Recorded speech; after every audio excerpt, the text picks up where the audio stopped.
지난주 설교 제목이 돈이 복인가 재앙인가에 대한 돈 설교를 했습니다.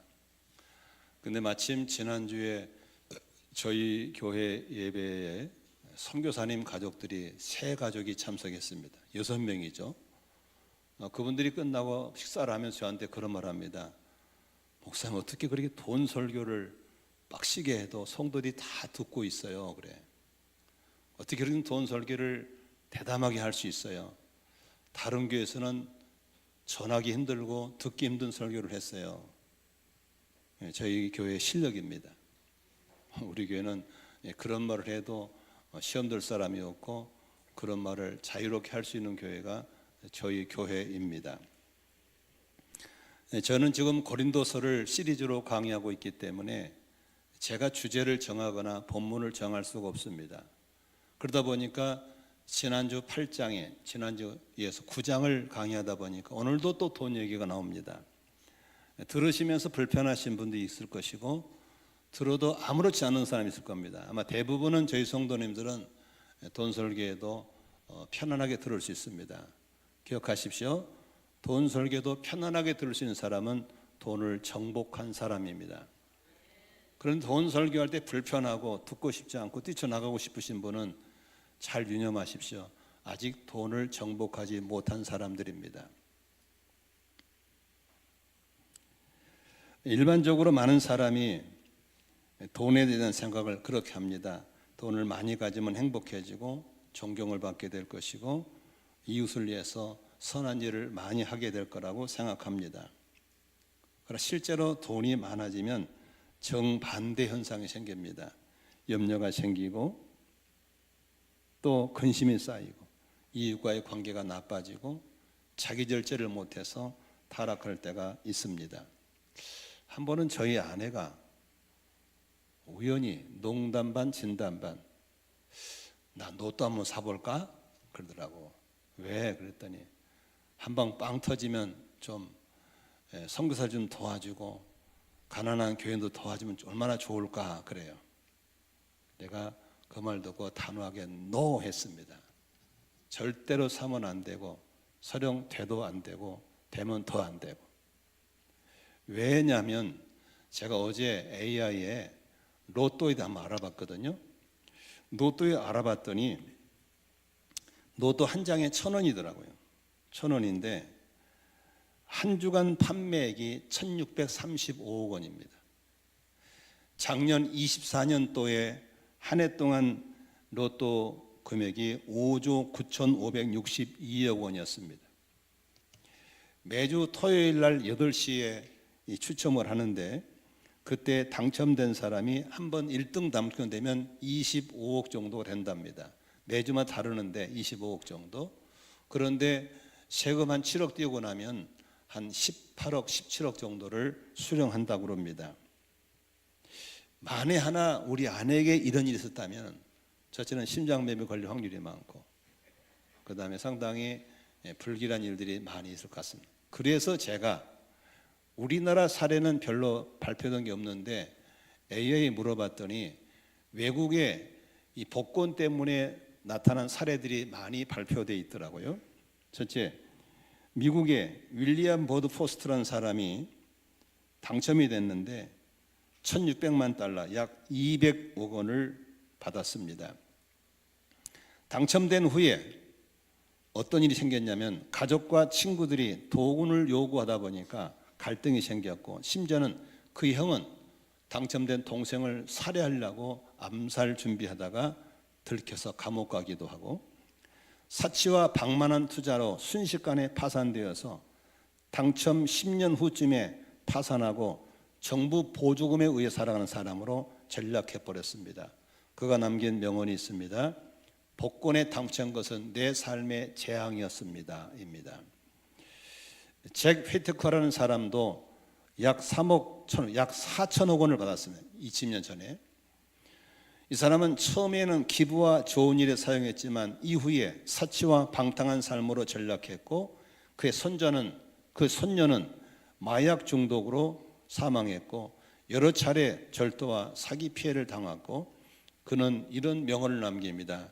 돈이 사람들을 망쳤다라고 얘기합니다. 이제는 영국으로 넘어가서 영국의 마이클 캐롤이라는 사람은 당첨금 970만 파운드 약 150억 원을 20년 전에 받았습니다. 그때 나이가 19세였습니다. 그는 이 돈을 받은 이후에 마약, 술, 파티로 돈을 탕진했고 경찰에 수차례 체포되고 가족과도 단절됐고 돈을 모두 잃고 나중에는 쓰레기 수거 노동자로 전락하는 삶으로 빠지고 말았습니다. 마지막 영국의 칼 제임스라는 사람은 당첨금 190만 파운드 약 30억 원을 받습니다. 20년 전이죠. 그때 16살이었는데 영국 최연소 복권 당첨자로 유명해졌습니다.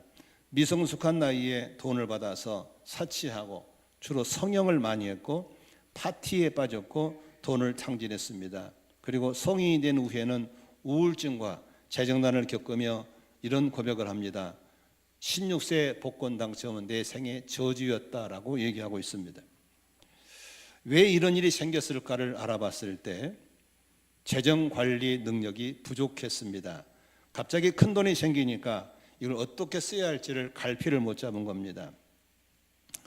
주변 사람들의 기대와 압박 속에서 가족들의 관계가 깨졌고 자기 통제력을 상실했기 때문에 불행했습니다.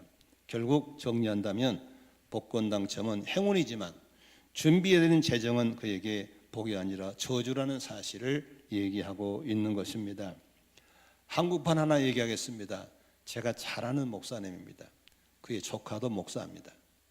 근데 그분이 부교육자 생활을 했습니다. 목회가 힘듭니다. 그러니까 와이프가 집을 나갔습니다.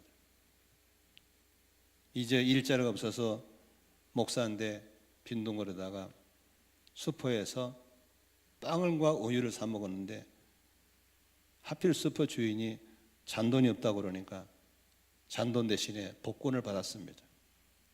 호재면 찔러 나눴는데 우연히 한번 체크해봤더니 복권이 당첨됐습니다. 1등이 됐어요. 얼마나 좋았겠어요. 그래서 이분이 나도 교회를 한번 차려본다고 그래서 일부는 돈에 입금을 해서 저금해놓고 이자 따먹기로 하고 일부는 건물을 사고 예배당을 꾸미고 교역자 2사람을 전임으로 모셔가지고 봉급을 주면서 한마디로 교회를 차렸습니다. 부족함이 없습니다. 교회가 되겠습니까? 쫄딱 망했습니다. 그래서 그는 하는 말이 교회는 돈으로 오는 게 아니다 이런 명언을 남기고 교회에 사라져버렸습니다. 이렇게 위험한 복권을 저희 아내가 산다고 그럴 때 내가 얼마나 가슴이 철렁겠습니까? 왜 이런 애가 복권 얘기하면 지금 이 가운데 복권을 사고 들고 계신 분도 있을 것이고 토요일을 기다리면서 또 사러 갈 사람도 있을 것이고 그러나 여러분 조심하셔야 됩니다. 사람들은 돈을 자기가 마음대로 조정할 수 있을 거라는 생각합니다. 그러나 지난주에 말씀했듯이 돈 뒤에는 만몬이라는 귀신이 따라붙고 있기 때문에 돈에는 파워가 있습니다. 돈은 하나님과 견줄 만큼 파워가 있기 때문에 돈은 그렇게 쉽게 다뤄지는 것이 아닙니다. 그러나 돈을 복이 되게 하는 방법이 있습니다. 그게 뭐냐면 전능하신 하나님께 내가 먼저 지배를 당해야 됩니다. 내가 하나님께 지배를 받은 내가 돈을 가지면 그때부터 하나님의 도우심에 의해서 돈을 지배하게 될 줄로 믿습니다. 부자 되고 싶으신 분 아멘 하세요. 돈이 좋다는 걸 많이 경험하고 살죠.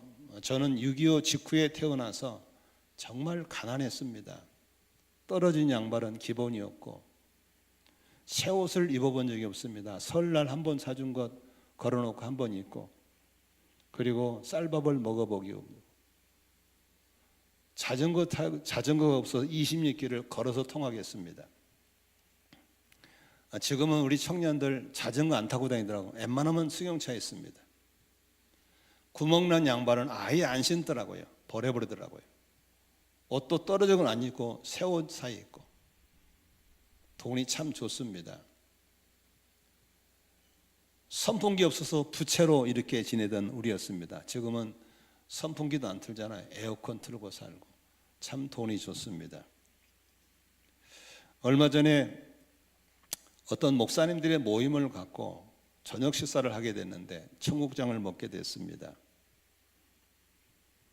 이 밥을 먹으면서 딱 눈치 보니까 밥값을 낼 만한 분들이 별로 없어요. 다 어려운 개척교회 목사님들이었어요. 그래서 제가 선수 쳤습니다.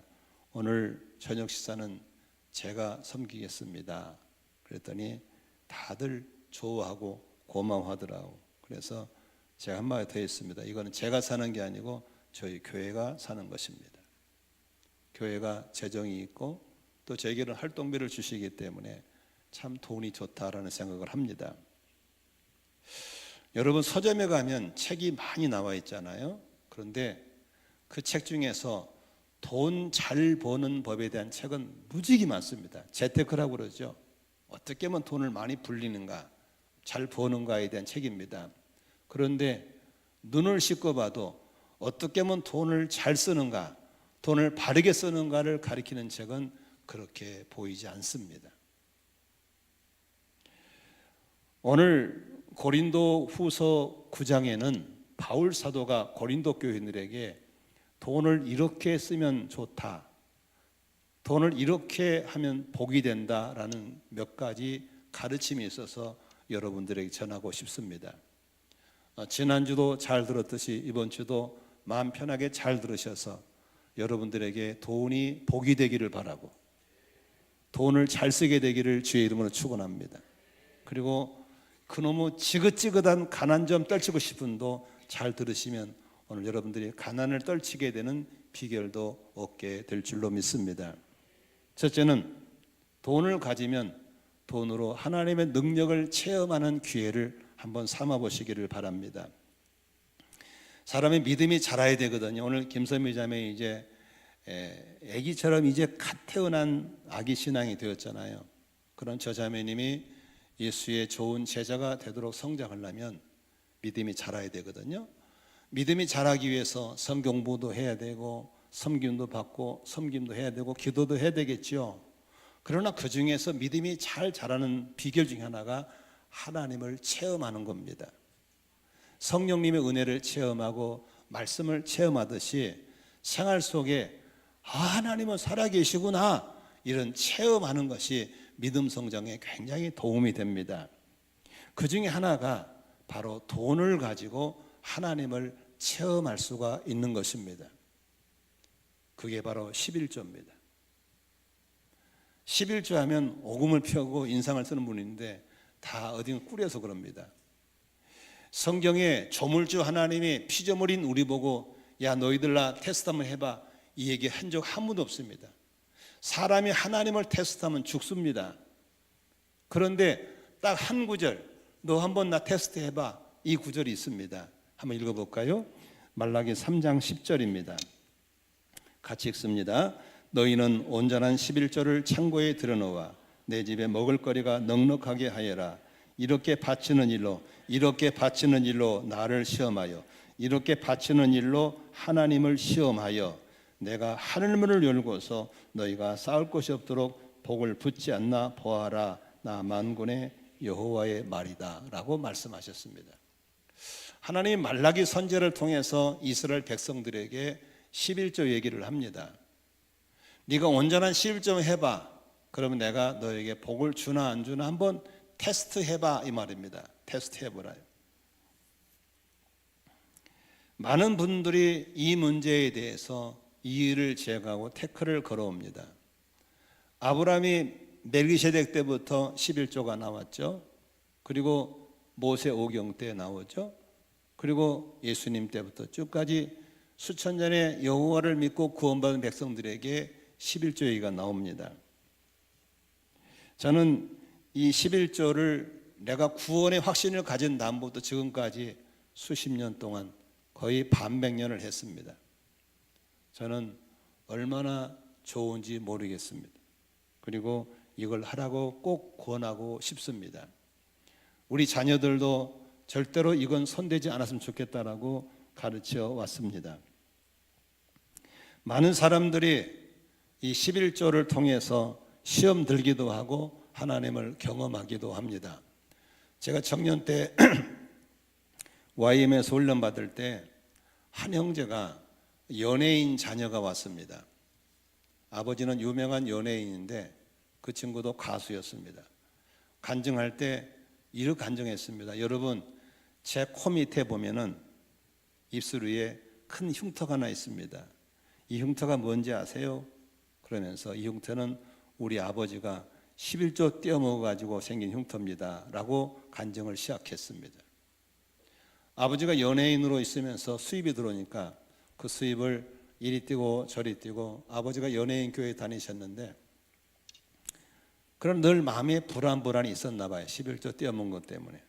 근데 어느 날 이 친구가 외할머니 집에 놀러 가가지고 시골에 가서 뒤에 감나무에 감 따다가 떨어져 가지고 여기가 째졌어요. 급히 병원에 가서 꾸미고 입원하고 치료하고 퇴원할 때 영수증 받으면서 아버지가 깨진 거예요. 그 액수가 자기가 떼어먹은 11조 액수 똑같이 나온 거예요. 액수가. 그때 아버지가 깜짝 놀라면 하나님 죄송합니다. 하나님께 드릴 11조를 병원에 갖다 바쳤군요. 앞으로는 이런 일 없도록 하겠습니다. 그러면서 가족들을 모아놓고 아버지가 고백하는 겁니다. 내가 물질에 욕심이 있어서 이렇게 해서 우리 아들 입에 흉터를 남겼구나. 미안하다. 나중에 아버지가 아주 훌륭한 기독교 연예인이 돼서 사시다가 세상을 떠났습니다. 이런 체험은 저뿐만이 아니고 여러분들 개인적으로 다 해봤을 겁니다. 어떤 분은 교회가 건축한다니까 건축물 작정하는데 정말 이만큼 할까 감을 졸이면서 할 때 성령님의 감동을 받고 액수를 늘려서 건축했습니다. 그리고 하나님, 우리 형편에 이걸 작정했는데 이걸 감당할 길이 없으면 어떻게 하면 좋을까요? 하고 기도할 때 하나님이 희한하게 그날부터 가게에 손님들이 많이 오기 시작하고 매출이 늘기 시작하고, 그리고 남편이 연락 옵니다. 여보, 내 봉급이 인상됐어 하면서 봉급이 인상되는 그런 체험들은 저뿐만이 아니고 여러분들이 수시로 할 수 있는 게 이 체험인 줄로 믿습니다. 하나님은 모든 재정의 주관자가 하나님이십니다. 그러므로 이걸 통해서 성도들을 하나님을 경험하게 만드시는 하나님인 걸 믿으시기를 바랍니다. 두 번째, 돈이 복이 되려면 어떻게 해야 됩니까? 이웃을 위해서 풍성하게 쓸 때 하나님은 채워주신다고 말씀하셨습니다. 이 갈라디아서 9장은 어떻게 시작됐냐면요, 이 바울 사도가 다니면서 고린도 교인들을 자랑을 많이 해요. 이렇게 훌륭하다고. 그리고 고린도 교회를 들여다봤을 때 고린도 교인들이 어떤 부분이 좀 부끄러운 부분이 있냐면, 하나님께 가난한 사람을 돕겠다, 구제하겠다고 약정을 해놓고 안 하고 있는 분이 너무 많은 거예요. 그래서 부랴부랴 쓰게 된 게 고린도 9장입니다. 한번 읽어볼까요? 9장 2절 보겠습니다. 좀 양이 길기 때문에 빨리 읽겠습니다. 5절까지입니다. 시작. 여러분의 열성을 내가 알고 있기 때문입니다. 나는 마게도니아 사람에게 아가야에서는 지난해부터 준비가 되어 있다고 자랑하고 있습니다. 여러분의 열성을 듣고서 많은 사람이 분발했습니다. 내가 이 형제들을 보낸 것은 우리가 이 일로 여러분을 자랑한 것이 헛된 짓이 되지 않게 하려는 것이고, 내가 말하는 여러분을 준비하고 있게 하는 것입니다. 혹시 마게도니아 사람들이 나와 함께 그리로 가서 여러분이 준비하고 있지 않은 것을 보게 되면 여러분은 말할 것도 없고 우리가 이런 확신을 가진 것 때문에 부끄러움을 당하지 않을까 하고 염려합니다. 그러므로 나는 형제들에게 청하여 나보다 먼저 여러분에게 가서 여러분이 전에 뭐 했던 거? 약속한 선물을 준비해 놓게 하는 것이 필요하고도 생각했습니다. 이렇게 해서 이 선물은 마지못해 있는 것이 아니라 기쁜 마음으로 내는 것이 됩니다. 그들이 예전에 약속했던 걸 안 하고 있었거든요. 지체하고 있었거든요. 그래서 바울 사도가 권면하고 있는 겁니다. 6절부터 볼까요? 6절부터 한번 쭉 보겠습니다. 시작. 요점은 이러합니다. 적게 심는 사람은 적게 거두고 많이 심는 사람은 많이 거둡니다. 각자 마음에 정한 대로 해야 하고 아까하면 내서 내거나 마지못해 내는 일은 없어야 합니다. 하나님께서는 기쁜 마음으로 내는 사람을 사랑하십니다. 하나님께서는 여러분에게 온갖 은혜가 넘치게 하실 수 있습니다. 그러므로 여러분은 모든 일에 언제나 쓸 것을 넉넉하게 가지게 되어서 온갖 선한 일을 얼마든지 할 수 있습니다. 이것은 성경에 기록된 바 그가 가난한 사람들에게 아낌없이 뿌려줬으니 그의 의가 영원히 있다 한 것과 같습니다. 지난주에 8장에서 타락한 경제에 대해서 얘기했죠. 인간이 타락하면서 경제 질서가 무너져 버렸죠. 그래서 빈부차가 너무 심하게 되고 이렇게 됐죠. 근데 하나님께서는 이 무너진 경제를 우리를 통해서 균형을 잡으라고 가르쳐 주셨습니다. 그래서 많이 가진 사람은 옆에 있는 가난한 사람들에게 흘러보내라고 하는 겁니다. 낮은 곳으로 줄 때 물론 자기 예비비는 놔두고 흘러보내야 되겠죠. 그런데 계속 움켜쥐고 있고 옆에 가난한 자들이 죽어간다고 하는 것은 하나님이 보시기에는 옳지 않다고 하는 겁니다. 이것을 모세에게 이렇게 가르칩니다. 신명기 24장 19절부터 볼까요? 같이 읽습니다. 당신들이 밭에서 곡식을 거둘 때에 곡식 한 묶음을 잊어버리고 왔거든 그것을 가지려고 데려다가 가지 마십시오. 그것은 외국 사람과 고아와 과부에게 돌아갈 몫입니다. 그래야만 주 당신들이 하나님이 당신들이 하는 모든 일에 복을 내려주실 것입니다. 20절입니다. 당신들은 올리브나무 열매를 딴 뒤에 그 가지를 다시 살피지 마십시오. 남은 것은 외국 사람과 고아와 가부의 것입니다. 하나님께서는 모세에게 이렇게 가르칩니다. 이스라엘 백성들이 곡식을 거두다가 이삭은 놔둬라. 거짓말 싹싹 긁어가지 말고 나머지는 가난한 사람 것이다.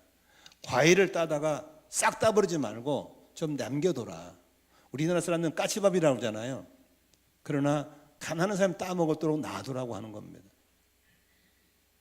그래서 하나님은 부자 곁에 가난한 사람을 놔두고 있는 이유는 바로 경제적인 플로잉, 흘러보내게 하기 위함인 걸 믿으시기를 바랍니다.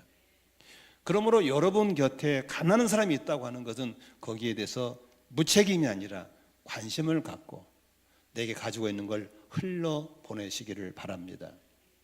왕의 재정이라는 책을 쓰신 김미진 간사님의 어머니가 그런 말을 했다고 그래요. 네가 사는 집의 직경 500m 이내에는 밥을 굶는 사람이 없게 해라. 무조건 밥을 해 먹여야 된다. 그게 유언이었고 그 유언을 이어받은 자매가 그분이에요. 여러분 주변에 이유를 불문코 게을르건 망했건 간에 가난하고 배고픈 사람이 있으면 그들에게 가진 것을 흘러보낼 때 돈을 잘 쓰게 되고 돈이 복이 될 줄로 믿습니다. 우리는 재판관이 돼가지고 저 딸이 사니까 못 살아 저러니까 굶어서 꿰싸 이렇게 하면 안 되는 겁니다. 가난하게 산 이유에 대한 책망은 하나님이 하실 일이고 우리는 가난한 이웃을 봤을 때 가진 것을 흘러보내시기를 축복합니다. 성경에 나온 어리석은 부자 얘기를 들어볼까요? 어느 부자가 있었습니다. 농사를 지었습니다. 수확이 잘 됐습니다. 창고를 가득 찼습니다. 하인들이 주인님 창고가 모자래. 그래 창고 또 짓자. 가득 찼습니다. 또 모자래. 창고 또 짓자. 창고를 여러 개를 짓고 가득가득 채웠습니다. 그분은 이제는 됐다라고 했을 때 그날 밤에 하나님이 찾아오셔서 야 이놈아 네 영혼을 내가 오늘 밤에 데려가 버리면 이 곳간의 건 누구시 되겠냐 이겁니다. 그 부자를 어리석은 부자라고 그랬습니다. 쌓아두는 부자가 아니라 가난한 이웃들에게 흘려보내는 축복의 통로가 되시기를 주의 이름으로 축원합니다. 그래서 저희 교회는 여러분의 선교비, 구제비, 그리고 부활절 절기연금, 성탄절 절기금 한꺼번에 모아서 저희들이 쓰지 않습니다. 가난한 동네 이웃들, 예수 안 믿는 가난한 사람이라도 선교사님들 홀 사모님들, 추방당한 선교사님들에게 끊임없이 보내고 2개월에 한 번씩 과일 대회에서 과일을 다 모아다가 외국인 근로자들, 노숙자들, 독거노인들에게 그렇게 흘려보내고 있는 것은 바로 이 원리 때문인 걸 믿으시기를 바랍니다. 이 일에 모두 참여해 주시고 함께할 때 돈을 잘 쓰고 돈이 복이 되게 하는 사람인 걸 믿으시기를 바랍니다. 세 번째, 돈이 복이 되게 하려면 돈에 대한 확실한 물질관, 청지기 정신이 필요합니다. 하나님께서는 우리에게 관리자, 청지기라는 말을 쓰셨지 우리가 주인이라는 말을 주신 적이 없습니다. 여러분이 통장에 얼마의 재산이 있는지는 모르겠어요. 그러나 여러분 기억하실 건 가지고 있는 건 여러분께 아닙니다. 하나님 건데 여러분이 맡겨주신 겁니다. 관리자는 관리자로 충실해야 수수료도 주시고 수고비도 주시는 것이지 관리자가 남의 것을 내 것으로 생각하면 안 되는 겁니다. 간혹 뉴스에 이런 사고가 나오죠. 어떤 은행원이 고객들의 돈을 빼돌려 가지고 나쁜 일에 잡혔다 이런 거 나오잖아요. 어느 신흥협동조합에서 사고 났다. 이건 불의한 청직입니다. 불의한 관리자입니다. 고객은 믿고 돈을 맡겼는데 그 돈을 빼서 딴 데 써버렸다. 감옥 가야 되죠. 여러분 이제 펀드랑이 뭐죠? 돈을 맡기면 그걸 불려서 주는 게 펀드잖아요. 저와 여러분들은 하나님의 돈에 대한 펀드 매니저인 걸 믿으시길 바랍니다. 아멘 좀 해요. 돈 얘기하면 달랄까 봐 막 인상을 쓰고 안 달라고 그런다니까. 돈을 잘 관리하라고 말입니다. 아멘. 우리는 하나님의 돈의 청직이고 펀드 매니저인 걸 믿으시기를 바랍니다. 그러므로 언제든지 그걸 지출하고 입금할 분은 하나님이시지 내가 아니라는 겁니다. 그러므로 입금 지출할 때 물어보셔야 돼요.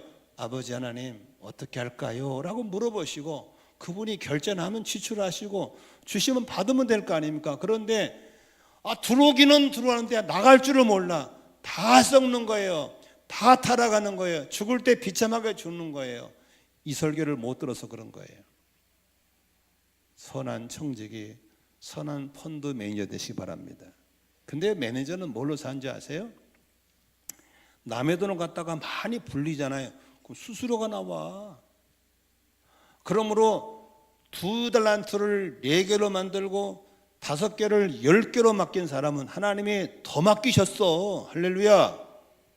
그런데 하나 갖다 묻었다가 하나만 꺼내서면 악하고 게으른 종으로 쫓겨났어요. 그러므로 여러분에게 있는 것 적다 많다 하지 말고 그걸 잘 관리해서 펀드 매니저로 사시기를 바랍니다. 아멘. 저는 항상 우리 교회 재정부에 그런 마음이 있어요. 하나님, 우리 성도들이 어떤 헌금을 내더라도 헌금을 잘 관리해서 내가 결제에 돈이 나가거든요. 하나님, 내가 실수하지 않게 해주십시오. 재정부 수정부가 실수하지 않게 해주십시오. 우리 장로님들의 잘 체크하게 해주십시오. 그래서 성도들의 헌금을 제대로 쓰는 것은 얼마나 중요한지 몰라요. 믿으시면 아멘 하십시다.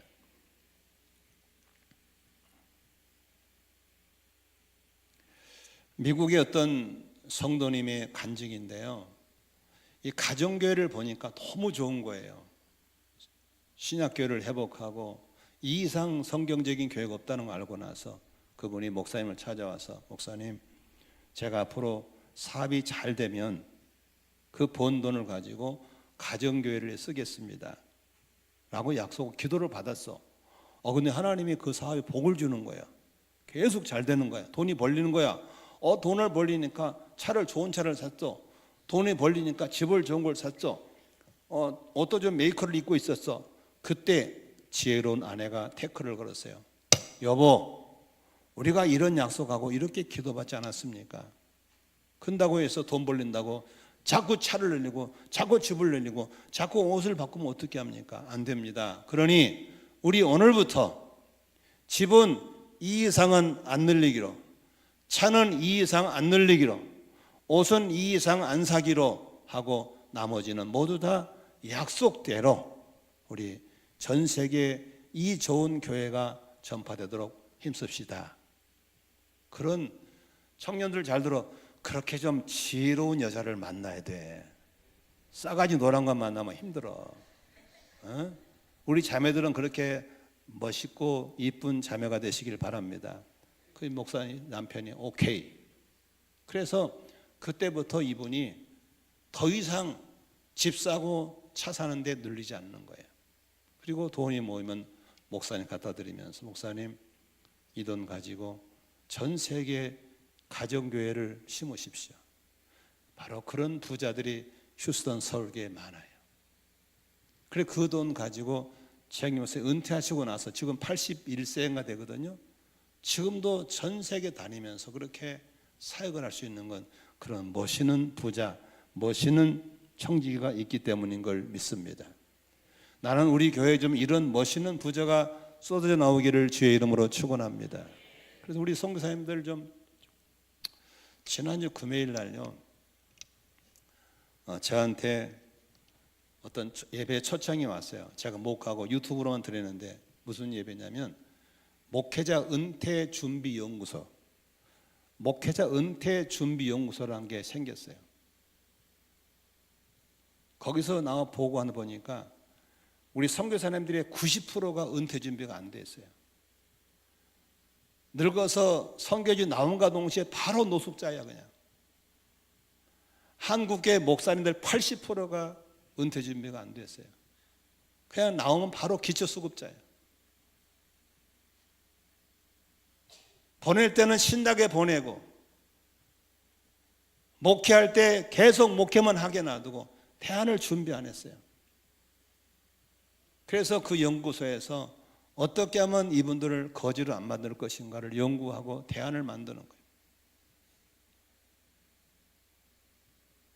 요새는 지각 있는 성도들이 집을 지을 때 한두 건 더 짓더라고요. 성사님을 오시고 살려고. 이제 우리가 좀 믿음의 부자들이 많이 나와서 이 선교사에 요구한다고 자긍심 그만 갖고 이제 우리 좀 그런 부자가 나와서 그렇게 헌신하신 선교사님들, 목사님들이 살 수 있는 집도 좀 마련해드리고 선생 하나님의 사람으로 살았으면 죽을 때도 멋있게 죽어야 될 줄로 믿습니다. 전도 7장 1절에 출생보다 죽음이 더 귀하다고 그랬어요. 출생의 기쁨보다도 멋있게 잘 죽는 것도 필요한 줄로 믿습니다. 여러분도 은퇴 준비 잘 하시지만 앞으로 그렇게 먼저 그 나라와 그의 의를 위해 살다 가신 분들을 위해서 우리가 아름다운 헌신이 있으면 참 좋겠다라는 생각을 하면서 많이 울었어요. 마음이 아프더라고요. 너무나 마음이 아파요.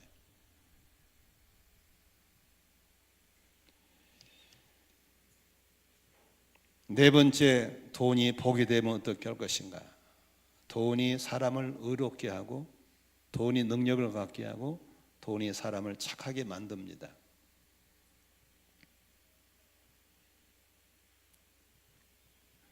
고린도 9장 9절을 한번 볼까요? 같이 읽습니다. 시작. 이것은 성경에 기록한 바 그가 가난한 사람들에게 아낌없이 뿌려 주셨으니 그 의가 영원히 있다 한 것 같습니다. 10절입니다.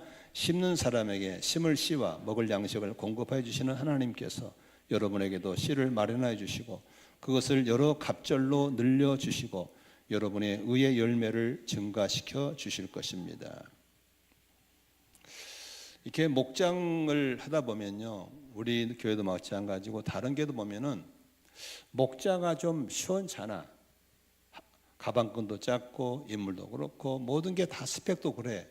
목원들이 더 나은 데가 있어요. 그런데 희한하게 목원들이 목자에게 잘 순종하고 권위를 존중해요. 그러면 보세요. 목원들이 수준이 있어 그럴까? 성숙해서 그럴까? 목자가 무슨 카리스마가 있을까? 근데 한 가지가 있어요. 목자이기 때문에 순종하는 게 아니더라고요. 목자가 돈을 써요. 밥을 사도 목자가 사고 부회를 섬기고 자기 집을 개방하고 굳은 일을 내가 하고, 그럴 때 하나님이 목자에게 영권을 주시더라고요. 아멘이시죠? 영권을 주시더라고요.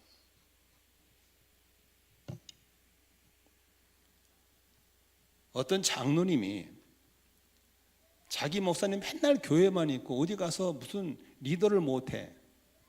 그래서 장로님이 찾아갔어요. 목사님, 다니면서 좀 돈 좀 쓰세요. 그리고 밥도 좀 사시고 활동 좀 하세요 하면서 봉투를 줬어요. 그랬더니 그때부터 목사님 다니시면서 모임 가지면 오늘 점심은 제가 냅니다. 오늘 저녁 제가 냅니다. 우리 장로님들이 활동비 주셨어요. 좀 있으니까 동네 리더, 도시 리더가 돼버리더래. 돈을 써야 리더가 되는 거예요. 목자, 목녀 여러분, 영권이 없다 그러지 말고 먼저 섬기시고 헌신하시면 영권이 올 줄로 믿습니다. 이 땅에 착한 사람은 없어요. 그 착한 일을 하려고 돈을 쓰면 착한 사람이 돼버리는 거예요. 의로운 사람 없어요. 의로운 일에 돈을 쓰면 의로운 사람이 되게 하시는 걸 믿습니다. 돈을 복이 되게 쓰는 비결인 줄로 믿습니다. 오늘도 우리 성도님들이 이렇게 아름답게 돈을 쓸 줄 알기를 주의 이름으로 축원합니다. 마지막 5번째로 돈이 복이 되게 하려면 하나님께 칭찬을 듣고 영광을 돌리는 데 쓰시기를 바랍니다. 우리가 오늘 찬양했잖아요. 하나님 영광 돌리는 겁니다. 예배하잖아요. 하나님 영광 돌리는 겁니다. 그렇죠? 그런데 그런 것도 영광이지만 마태복음 5장 16절에 이런 구절이 있어요. 함께 읽습니다. 이와 같이 너희 빛을 사람에게 비추어서 그들이 너희의 뭘 보고? 착한 행실을 보고 하늘에 계신 너희 아버지께 영광을 돌리게 해라. 우리가 돈을 써도 좀 하나님께 칭찬이 들은 일을 쓰면 좋겠어요. 저는 이제 가끔 택시를 타면 2가지 원칙이 있습니다. 기사님 골목에 들어가지 마세요. 제가 걸어 들어가면 돼요. 2번째, 잔돈 거들리려면 잔돈 하십시오. 그냥 기사님 껌 사주세요. 2가지 원칙이 있어요. 그런데 그러고 슬며시 저 예수 믿는 사람들 예수 믿으세요. 전도하거든요. 근데 그분이 한 번은 그래요. 아이고 나는 예수쟁이 들으면 그냥 치가 떨리고요. 나는 예수쟁이 차 타는 날 재수가 오음 떨어진다고 그래요. 왜 그래요? 그랬더니 한 번은 이 성경책을 든 아줌마가 타더래요. 탔는데 그 아줌마가 골목을 끝까지 갔대요. 내더니 잔돈 300원 꼭 찾아가 기다리다 받아가더라는 거예요. 속에다 에이라 이 아줌마 씨야. 아주 예수 믿는 아줌마들 골 때린다고 욕을 하는 거예요. 우리 성도님들은 그렇게 하지 않기를 바랍니다. 우리 성도님들 중에 기사님이 계시고 여러분 친척들 중에 택시기사가 있을 수 있잖아요. 바쁜 기사님들 골목 들어가면 나오기 힘들어요. 자주도 하시는 골목이니까 그냥 건강 삼아 떠벅떠벅 걸어 들어가면 좋겠고, 그 잔돈 챙기려면 힘드니까 그냥 놔두고 내리시면 좋겠다는 생각이 듭니다. 아멘이시죠? 그 아무것도 아니지만 그걸 통해서 하나님께 덕이 된다면 얼마나 좋겠냐 이겁니다. 예수 믿는 사장이 악덕업주가 돼가지고 임금 각신하고 돈 적게 주고 이러면 되겠냐고요. 그 종업원들이 하는 말이, 나는 우리 가게 사장님이 예수 믿는 분이라서 참 이렇게 참 잘해줘요. 너무 고마워요. 좀 이런 말을 듣는 사장이 됐으면 좋겠습니다. 아멘. 너무 짠돌이 갖고 말이에요. 밥도 안 사고 말이야. 친척들 모이면 꼬박꼬박 엠분질 하자고 그러고 말이에요. 우게되고 말이에요. 그러면 예수 믿는 사람은 안 됩니다. 나한테는 인색하고 밖에 나가서는 후하게 쓰는 사람이 되시기를 바랍니다. 그래야 하나님 자랑이 될 줄로 믿습니다. 이런 말이 있잖아요. 옛말에 남 줄 건 없어도 도둑 맞을 것은 있다 그러잖아요. 얼마나 쪽팔립니까? 그렇게 짠돌이처럼 없다가 안 주면서 결국 도둑 맞잖아요. 한번 따라할까요? 남 줄 건 없어도 도둑 맞을 것 남아있다. 여러분, 쓸 때 안 쓰면 도둑놈이 가져가는 걸 믿으시길 바랍니다. 그러므로 우리는 그렇게 살지 말기를 바라고요. 선한 일 할 때 내가 하는 것처럼 하지 마세요. 내가 하는 게 아닙니다. 내게 아니고 나는 청직입니다. 하나님이 왕이신데 그분이 허락한 대로 흘러보낼 뿐인 걸 믿으시기를 바랍니다. 예수님 말씀하셨습니다. 주는 것이 받는 것보다 더 복이 있다고 했습니다. 거지는 평생 받고 삽니다. 그런데 거지입니다. 부자는 평생 주며 삽니다. 그런데 부자입니다. 한번 옆 사람 얼굴 보면서 이렇게 인사해봐요. 넌 받는 거지로 살래? 주는 부자로 살래? 시작해봐요. 나는 우리 성도들이 다 주는 부자로 살기를 축복합니다. 우리 성도를 칭찬 좀 하고 마치겠습니다. 우리 성도들은요 11조 잘합니다. 정말 잘합니다. 매주마다 여러분들 걸 내가 보고받거든요. 우리 교회 헌금 전체 85% 이상이 11조로 운영하고 있습니다. 정말 감사하게 생각합니다. 선교사들을 위한도 참 잘 돕고 있습니다. 20개 목장에 20군데의 선교지에 매달 최하로 10만 원씩, 많게는 20만 원씩 선교비를 보내고 있습니다. 후원 선교사가 방문하거나 기도 편지를 보내면 음으로 양으로 도우려고 애를 쓰고 있습니다. 목장 전도할 때 VIP들에게 사슴없이 선물 사들고 그리고 밥 사는 거 목자 목녀들이 대부분이 합니다. 친척이 와도 누가 오면 불편한데 매주마다 자기 집을 공개하고 내 식구 음식도 귀찮을 때 맞는데 목장 식구들 음식 대접하고 다 우리 성도들이 하는 겁니다. OK 사역부에서는 2달에 한 번씩 철철이 과일들 모아다가 가난한 이웃들에게 나눠줘 왔습니다. 절기 헌금 때마다 헌금 모아서 한 푼도 안 쓰고 외부 사람들이 다 나눠주고 있습니다. 29년째 교육자 보건지휘를 하면서 그 돈 모아다가 수십 명 수백 명의 선교사님들, 홀사모님들, 추방당한 선교사님들에게 건강검진 시켜드리고 보약 지어드리고 한마디 했습니다. 하나님이 당신의 수고를 잊지 않고 있다는 걸 꼭 기억하십시오. 그렇게 저희들은 위로해 왔습니다. 우리 청년들 참 일 많이 하는데 우리 간사님들을 위해서 은밀하게 밥을 사고 또 섬기는 분들 있습니다. 다음 세대의 특별 행사거나 단기 선교할 때 물심양면 돕는 분들 저희 교인들 참 많습니다. 때로는 저에게 봉투를 갖다 주면서 목사님 제가 바빠서 선한 일 못하는데 목사님 대대신 선한 일 해주십시오. 봉투 주신 분도 있습니다. 저는 얄짤없이 그분의 이름으로 선한 일을 해왔습니다. 앞으로도 우리 교회는 규모가 작건 크건 간에 힘껏 돈의 노예가 아니라 돈을 다스리는 사람으로, 돈이 재앙이 아니라 돈이 복이 되는 교회로 세워져 나가기를 주의 이름으로 축원합니다. 여러분, 이런 말 하면은 있어야 구제하죠. 아닙니다. 지금 시작하셔야 됩니다. 지금 시작하면 지금은 적게 시작했지만 나중엔 점점 더 크게 여러분을 축복의 통로로 쓰실 줄로 믿습니다. 남들이 저에게 이 간증을 하고 끝내겠습니다. 목사님은 나이가 들어가도 참 곱게 늙어갑니다. 이런 말을 들을 때 퍼뜩 떠오른 게 하나가 있습니다. 제가 31살 때부터 담임 목회를 했습니다.